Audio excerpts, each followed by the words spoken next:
నేను ఎప్పుడు సిగ్గుపడను మా గత జీవితం గురించి చెప్పుకోవడానికి. దేవుని మహిమ పొందాలని మాత్రమే ఇలాంటి విషయాలు నేను చెబుతాను. ఒక కార్పొరేట్ హాస్పిటల్కి వెళ్ళడానికి కూడా స్తోమత లేని మమ్మల్ని 2001 సంవత్సరంలో మా నాన్నగారికి హార్ట్ అటాక్ వస్తే బైపాస్ సర్జరీ చేయడానికి 90,000 రూపాయలు తెచ్చుకోమంటే అతి కష్టం మీద 60,000 సమకూర్చగలిగాం. మరో 30,000 చేతులు ఎత్తేసాం. ఇక మా వల్ల కాదు అని. ఏం చేయాలో అర్థం కాని పరిస్థితుల్లో హాస్పిటల్కి వెళ్తే ఏ డాక్టర్ గారు అయితే మా నాన్నగారిని ఆపరేట్ చేశారో ఈయన దేవుని సేవకుడని గుర్తించి ఆ 30,000 ఆయన గట్టి ఆపరేషన్ చేశారు మా నాన్నగారికి. దేవుని నామానికి మహిమ కలుగును గాక. I still remember that. అది ఎవరో మనుషులు చేసే కార్యం అయితే కాదు. 2001లో 90,000 రూపాయలు మాకు లేక మా నాన్నగారికి ఆపరేషన్ చేయించడానికి చాలా స్ట్రగుల్ అయ్యాం. కానీ ఆ రోజు నుండి దేవుడు నేను సేవలోనికి వచ్చిన తర్వాత మా తల్లిదండ్రుల యొక్క ప్రార్థన, వారి సమర్పణ, త్యాగ జీవితం, అన్ని విషయాల్లో మమ్మల్ని ముందు పెట్టి వారు వెనకాలండి మీరు చేయండి, దేవుని సేవ చేయండి అని ప్రోత్సహించి, చాలామంది తల్లిదండ్రులు పిల్లల్ని ప్రోత్సహించరు. కానీ మా తండ్రి గారు అలాగా, వెస్లీ గారు మీరు చెప్పండి, వాక్యం చెప్పండి, నేను కూర్చుంటానని అనేక సార్లు వారు అంత అనుభోగ్యులైన, అంత అభిషక్తులైన, ఉన్నతమైన స్థానంలో ఉన్న నన్ను ముందు పెట్టి ప్రోత్సహించారు. కాబట్టి ఈరోజు నేను ప్రపంచానికి తెలియగలిగాను, అనేక మందికి పరిచయం అవ్వగలిగాను. నా తండ్రి గారిలో ఉన్న ప్రేమ అంత గొప్పది. అలా అని చెప్పి నన్ను ఒక్కడే కాదు, మీరు ఎవరినైనా చూడండి, మా నాన్నగారు ట్రైన్ చేసిన అనేక మంది దేవుని సేవకులు ఈరోజున అనేక ప్రాంతాల్లో అద్భుతమైన సేవ చేస్తారంటే కొడుకునని చెప్పి బహుశా అలా ముందుకు తీసుకొచ్చారని అనుకుంటారేమో. నాలాంటి ఆత్మీయ కుమారులు చాలామంది ఉన్నారు నాన్నగారికి. దేవుని నామమున స్తోత్రం కలుగును గాక. సముద్రయ్య గారు ఇక్కడే ఉన్నారు. వారు ఒక అద్భుతమైన సాక్ష్యం చెప్పారు నిన్న.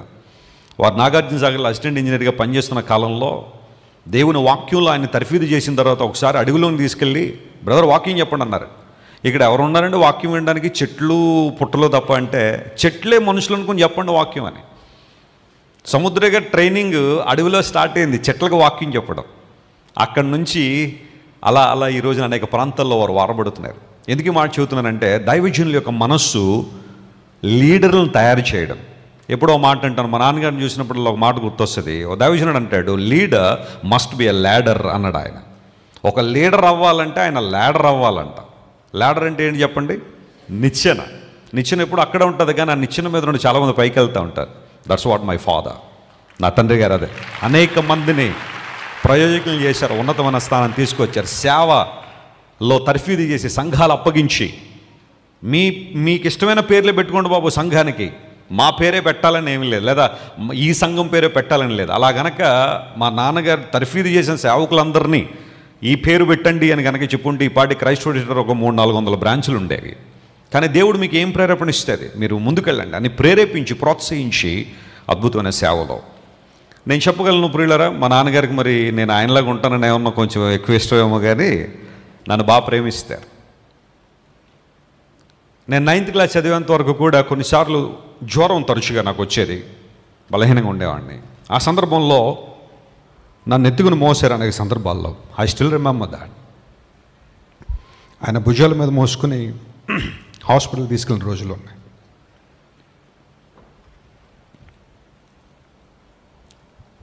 మా తల్లిగారు అనేకసార్లు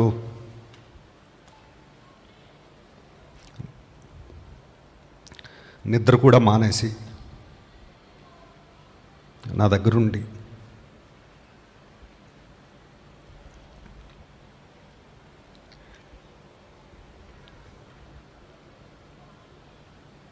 ప్రార్థన చేసిన రోజులు నాకు తెలుసు. బ్రో, నా కుమారుడు బలహీనంగా ఉన్నాడు, నీ సేవలో చేయగలడు, నీ సేవలో బలంగా వాడబడాలి, అనేక ప్రాంతాలు వెళ్ళాలి, నీ సువార్త ప్రకటించాలి, బలవంతుడిగా చేయని ప్రార్థన చేసేవారు. నేను రక్షణ పొందిన తర్వాత నా 15 ఏళ్ళలో నా జీవితాన్ని ప్రభువుకి ఇచ్చిన తర్వాత నాకు చాలా తక్కువగా వచ్చే అనారోగ్యాలు. దేవుని నామానికి మహిమ కలుగును గాక.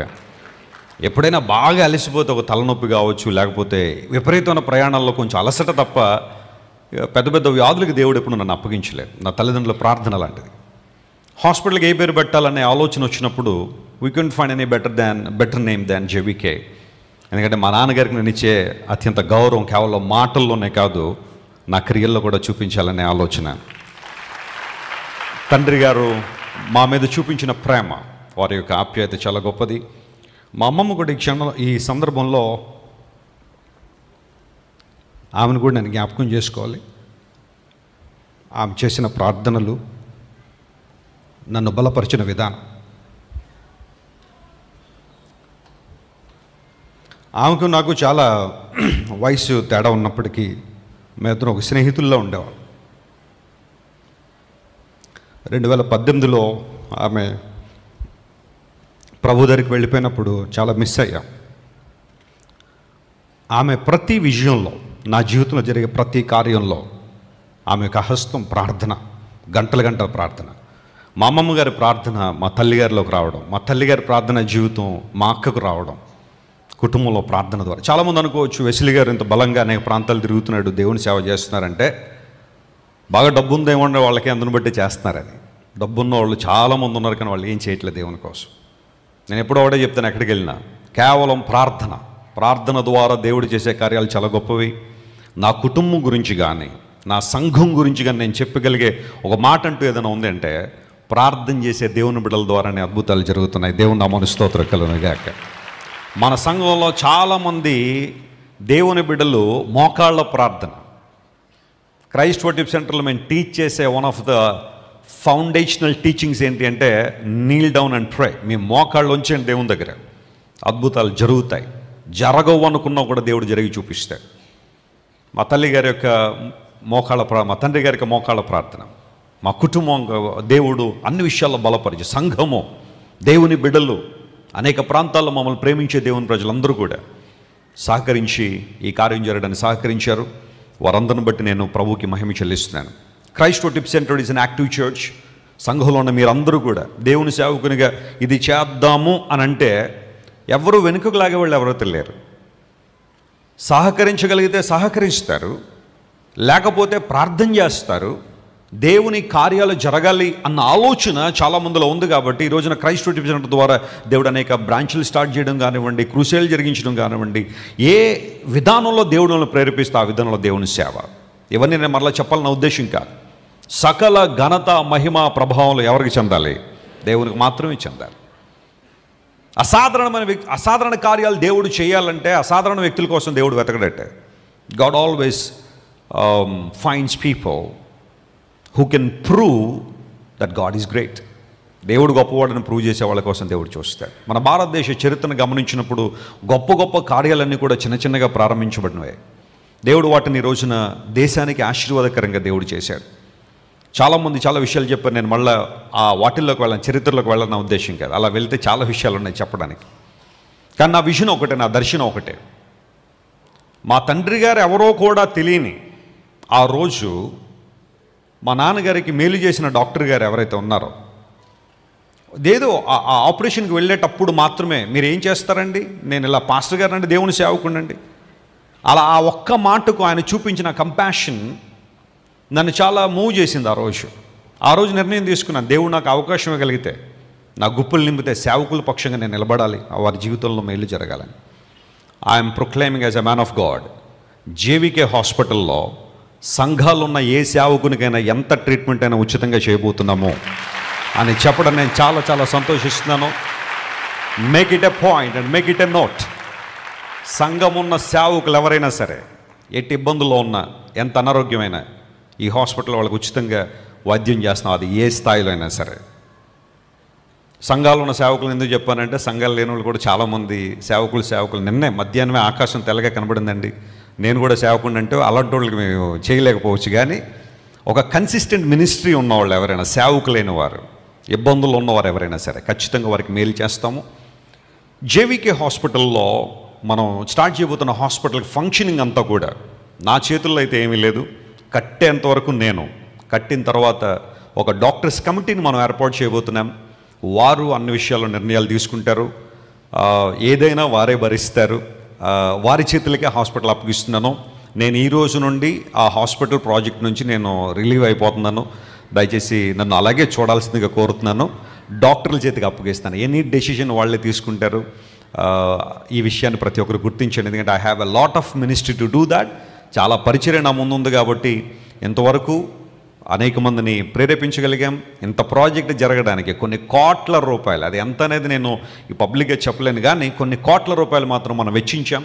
ఇంతవరకు దేవుడు కృప చూపించారు. ఇకపై డాక్టర్స్ చేతిలో హాస్పిటల్ పెడుతున్నాము. ఇంకొక ఫ్యూచర్ విజన్ ఒక్కటి చెప్పేసి నేను దిగుతాను. నేను ఎప్పుడు ఏది చేసినా ప్రభా చాలా అంటే దేవుడు అనే ఒకటే మాట, this is just a beginning అంటే, ఇది ప్రారంభం మాత్రమే, ఇంకా చాలా ఉన్నాయి దేవుడు చేసే కార్యాలు. అవి ఎప్పుడు ఎలా ఎక్కడ ఏంటి అనేది బహుశా నాకు తెలియపోవచ్చు, కానీ I'm expecting great things to be done.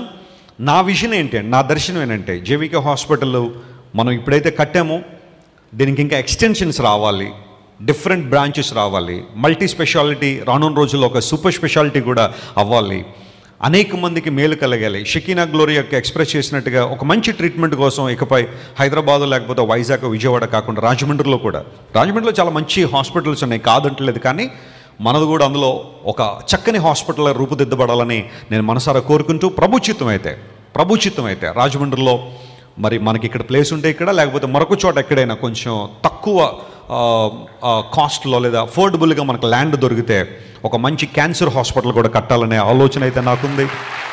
అది ఎప్పుడు దేవుడు చేస్తాడో దేవునికే ఆ సమయాన్ని అప్పగిద్దాం. దేవుడు వాటిని నెరవేర్చినట్లుగా దానికోసం కూడా మీరు ప్రార్థన చేయాల్సిన మనం చేస్తున్నాను. అందును బట్టి దేవునికి మహిమ.